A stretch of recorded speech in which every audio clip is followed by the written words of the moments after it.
So a long, long time ago in the 6th century, before Arabic numerals were invented, before zero was discovered, everyone thought that arithmetic was really, really hard, but still somehow, some way, they made a lot of big breakthroughs in the math community. And a lot of them had to do with this guy named Pythagoras. Now, when a lot of you guys think of Pythagoras, there's probably one or two things that really come to mind. For one thing, you probably think a squared plus b squared equals c squared. And others probably just think about this triangle that has a right angle and two legs of length A and B and a hypotenuse of length C. Either way, they all go together, and we know that as the Pythagorean theorem. But how did Pythagoras come up with this whole concept if arithmetic was hard? Well, the thing is, he used geometry. And really, his theorem wasn't so much of an equation as it was words. He really just described what was happening when he worked this all out on paper using pictures. He saw that the square of the length of the hypotenuse of a right triangle is going to be equal to the sum of the squares of the lengths of the other two sides. So once he established this relationship, he was able to have some breakthroughs. Now, he really did see this breakthrough as being a relationship. He saw it as a relationship between the sides of a triangle. And when he said that a side was squared, he really meant to take that side and turn it into a square. So if you cut up this 3 by 3 square and you cut up this 4 by 4 square, well, all of those pieces are going to fit inside of that 5 by 5 squared, and the same vice versa. And that's how they did math back then. They just saw things as being relationships, as values being related to one another, and they supported all of this logic and reasoning with visualization, with geometry, with shapes. And this same type of logic was used to figure out tons of things and make so much progress in the math world long before arithmetic became easy. Now, one thing that we're going to explore today is we're going to seek out the answer to the question, what does mean mean? And many of us probably have an idea of what mean means, and maybe something has popped into your head already. Maybe you're just thinking to yourself, well, the mean is average. Duh, everybody knows that. Why are we sitting here having a conversation about it? Like, it's just the average, let's just call it a day. But the reality is that there are many types of mean and types of average, and we need to know what kind we're dealing with. We need to read the context, and we need to know what we need it for. So we're going to talk about a couple types of mean today. Now let's suppose that I asked you, well, what is the mean of A and B? Well, if you just think of mean as being average, or maybe you get right to work and you decide, well, the mean of A and B is just A plus B divided by 2. You just add up what you got and divide by how many there are, and boom, you're done. But if that's really what you think the mean is, well, then you're really referring to a special type of mean. That would be the arithmetic mean. Maybe you pronounce it arithmetic, but I like to say arithmetic. Maybe I'm wrong. Now, what other types of mean are there? Is there another type that you remember, maybe from another course, maybe from the course you're in or a course you already took? The other type of mean that I'm referring to is the geometric mean. And you guessed it, you've probably learned it in geometry if you've taken geometry already. But maybe you don't remember what the geometric mean is. Maybe you're going to have to Google it or ask Siri or check a textbook or ask a teacher. But for right now, I'm going to tell you what it is. The geometric mean is the square root of the product of A times B. Well, that doesn't seem like an average to me. I don't know about you guys, but I could see some logic in the A plus B divided by 2, but I'm kind of struggling to see the logic in how the square root of the product could possibly be some sort of an average. So let's play around with some numerical examples. What if I asked you to find the mean of 4 and 9? And let's just use both approaches and get those answers. You can clearly see that the arithmetic mean of 4 and 9 is going to be equal to 6.5, and the geometric mean of 4 and 9, well, that's going to be equal to 6. They're definitely not the same number, and allegedly they're both different types of mean, or average. But I feel like I need a visual to help me understand how it's possible that these are both certain types of a mean.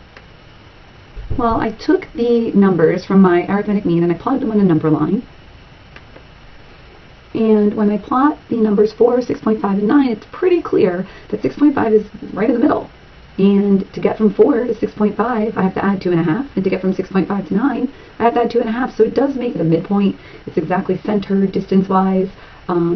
If I wanted to know how much I need to add to get from one place to another, I can find the difference by subtracting 9 minus 6.5 or 6.5 minus 4, and I get the same number each time.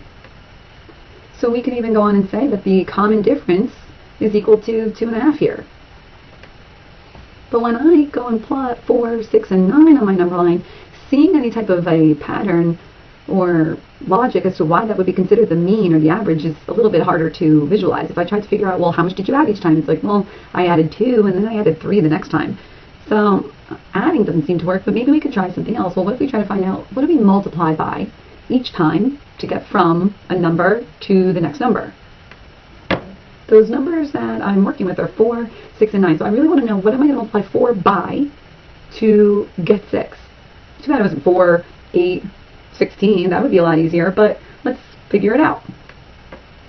So what I did on the side here is I said, well, 4 times what? When we don't know what something is, we call it x. So 4 times x has to equal 6. How do I get x by itself? I divide both sides by 4. X is equal to 6 over 4, which reduces to 3 over 2. Now, let's see if that's the same thing that we're going to do to get from 6 to 9. So I'd like to see that we're doing times 3 over 2 to get from 6 to 9. Now, we could obviously test it, but let's just do the algebra again. So 6 times what equals 9, divide both sides by 6, reduce, and bingo. It looks to me like we have something in common right now. So, since I'm multiplying by 3 over 2 to get from one term in this little sequence to the next, I could call it my common quotient, just like I called the last one my common difference, even though I was adding. I said it's the difference because you find and check it by subtracting. And as much as I would find and check by dividing, common quotient just a little bit awkward to say, so I'm going to call it my common ratio. What ratio do you need to multiply by to get from one term to the next? So a little bit better to look at it that way. It's our common ratio. Now for the arithmetic mean, I have a pretty sweet visual that helps me really see why that would be considered a mean or an average. I mean, it's right in the middle, it's equidistant from 4 and from 9. But for geometric, I still don't really have that great of a visual. Now, nowadays, when you're in high school, when you multiply, you wouldn't write it out like this. This is how you multiplied as a kid. As a kid, you said that that was 4 times 9. Or that should really be the expression 4 times 9, which is equal to 36, even though nowadays you would look at it as 4 by 9. Maybe you're buying something, a picture frame or lumber or something, and it says 4 by 9. So when you see 4 by 9, you don't really see it as multiplication anymore. You see it more as dimensions. So these dimensions could translate to a rectangle. So here I have a rectangle, which is 4 units by 9 units. And like I said before, the expression 4 by 9, well, that's really stating 36. And the area of this rectangle is 36 units squared. Or 36 square units. Like Pythagoras, it really means a squared unit. If you count all these little squares, you're going to count 36 of them.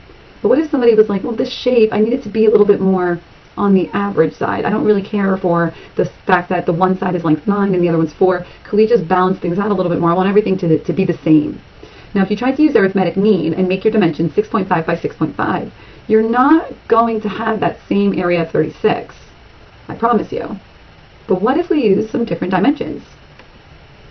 Oh, I don't know, maybe implement our geometric mean value of 6 and then look at a 6 by 6 rectangle, which is way more average looking and has the exact same area as the rectangle.